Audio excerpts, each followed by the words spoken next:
ఇటు ఎవరైతే అప్లికేషన్ పెట్టారో ఇటు సర్పంచ్కి సంబంధించి నామినేషన్ వేశారో సుహాస్ని, ఆయన చెప్తున్న పాయింట్ ఏంటంటే ఆన్లైన్లో దరఖాస్తులో ఆన్లైన్ ఓటర్స్ లిస్టులో నా పేరు ఉంది కదా, రిజెక్ట్ చేయాల్సిన అవసరం ఏముందని చెప్పేసి ఆయన చెప్పుకొస్తుంది. సో దీనికి సంబంధించి అసలు ఎన్నికల రిటర్నింగ్ ఆఫీసర్ ఇటు ఆర్డీఓ కానీ వీళ్ళు కానీ స్పందించారా, దీనిపై వాళ్ళు ఏమంటున్నారు? కళ్యాణ్ పల్లెల ప్రజాస్వామ్య వ్యవస్థలో పట్టుకొమ్మలు ఈ దేశానికి పట్టుకొమ్మలు అని చెప్పేసి బలంగా విశ్వసిస్తారు. దానిలో భాగంగానే ఎన్నికల ప్రక్రియ కొనసాగుతున్నటువంటి నేపథ్యంలోనే ఆల్రెడీ రాజకీయ నేపథ్యం ఉన్నటువంటి కుటుంబం నాగరాజు సుహాసిన్లది. ఆ గ్రామం పెద్దపల్లి జిల్లా రామగిరి మండలం పెద్దంపేట గ్రామానికి సంబంధించి 5 బరిలో దిగారు. 5గురితో పాటు 5గురిలో ఒకరు సుహాసిని సైతం నామినేషన్ వేయడం జరిగింది. మహిళా రిజర్వేషన్ కావడంతో భర్త నాగరాజు గతంలో సర్పంచ్ గా చేశాడు. ఈ కోణంలోనే వాళ్ళు తన భార్యతోని నామినేషన్ వేసేయడానికి ముందే ఆన్లైన్ లో ఓటర్ లిస్ట్ లో దరఖాస్తు చేసుకున్నారు. ప్రధానంగా ఇక్కడ వచ్చినటువంటి సమస్య ఏంటంటే అది భూ నిర్వాసిత గ్రామం.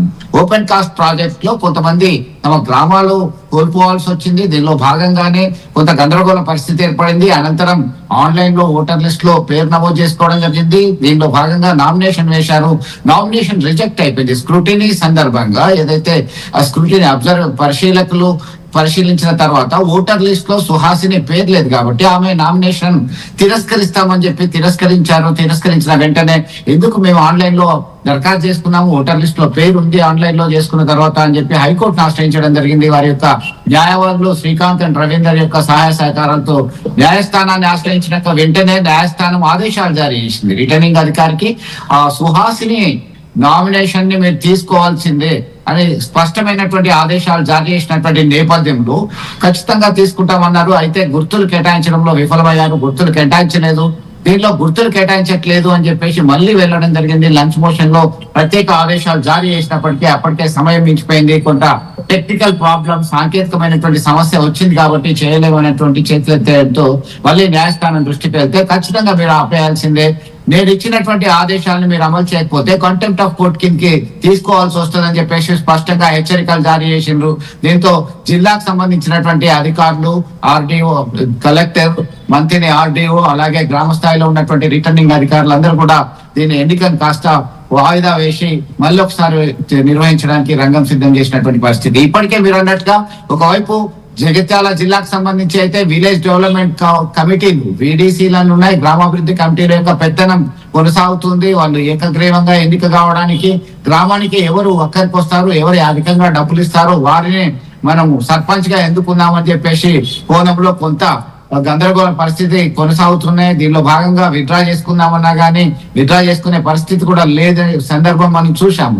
మరికొన్ని ప్రాంతాల్లో కోర్టును ఆశ్రయించడం వల్ల ఏదైతే గ్రామ పంచాయతీలు తండాలు, కొత్త గ్రామ పంచాయతీలు ఏర్పడ్డాయో దానిలో సైతం ఎన్నికలు నిర్వహించడానికి ఇబ్బందులు ఏర్పడినటువంటి నేపథ్యంలో కోర్టును ఆశ్రయించడంతో కరీంనగర్ జిల్లా సైదాపూర్ మండలం, ఇటు రామచంద్రాపూర్, కుర్మపల్లి ఈ 2 గ్రామాలకు సంబంధించి సైతం ఆ ఎన్నికలు నిర్వహించడం లేదు, మరొకసారి నిర్వహిస్తాం, అది కోర్టులో ఇష్యూ ఉంది కాబట్టి అంటున్నారు. ఒకవైపు ఎన్నికలకు సంబంధించినటువంటి అధికారులు కొంత పర్ఫెక్ట్ గా ఎక్సర్సైజ్ చేయకపోవడం, రిజర్వేషన్ల వ్యవస్థ సరిగా అనుకూలంగా లేదనడం, వీరిపైన న్యాయస్థానాలను ఆశ్రయించినటువంటి నేపథ్యంలోనే కొన్ని సందర్భాల్లో గందరగోళ పరిస్థితి వచ్చింది. నిన్న సైతం రాజన్న సిరిసిల్ల జిల్లా తంగలపల్లి గ్రామ పంచాయతీ, మేజర్ గ్రామ పంచాయతీ మధ్యాహ్నం వరకు నీ గుర్తు రవీందర్ అనేటువంటి వ్యక్తి సర్పంచ్ గా పోటీ చేస్తున్నాడు. ఆయనకి ఉంగరం గుర్తు కేటాయించడం జరిగింది.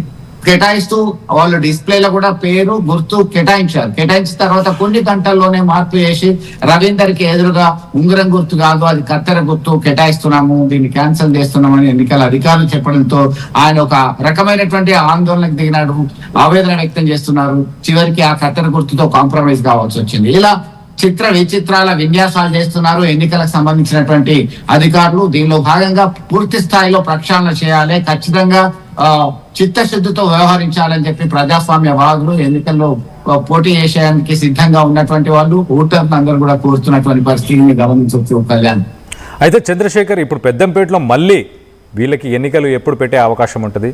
ఎన్నికల అధికారులు ఏం చెప్తున్నారు? మీరు అన్నట్టుగా ఎన్నికల నిర్వహణ ఈ నెల 11, 14, 17 3 దశల్లో నిర్వహించడానికి ముందుగా షెడ్యూల్ ఖరారు చేసుకోవడం జరిగింది. పెద్దంపేట విషయానికి వస్తే ఈ నెల 11న జరగాల్సినటువంటి ఎన్నికలు కాస్త వాయిదా వేసిన నేపథ్యంలో పూర్తి స్థాయిలో ఈ 17 తర్వాత మరొక తేదీని, అనుకూలమైనటువంటి తేదీని చూసుకొని మళ్ళీ నిర్వహించడానికి రంగం సిద్ధం చేస్తున్నారు. ఖచ్చితంగా ఎవరైతే మిగతా సుహాసినితో పాటు మిగతా 4 బరిలో ఉన్నారో ఈ 5 నామినేషన్స్ ని కన్సిడర్ చేసిన తర్వాతనే ఎన్నికలు నిర్వహించడానికి ప్లాన్ చేస్తున్నటువంటి పరిస్థితి గమనించవచ్చు. బహుశా మరొక 20 రోజుల నుంచి ఒక నెల రోజులు పట్టొచ్చు అని ప్రాథమికంగా సమాచారం వస్తుంది. Kalyan. Right Chandrasekhar, thanks for the latest update. స్థానిక సంస్థ ఎన్నికలకు సంబంధించి ఇలాంటి సంఘటనలు పలు చోట్ల చోటు చేసుకున్నాయి.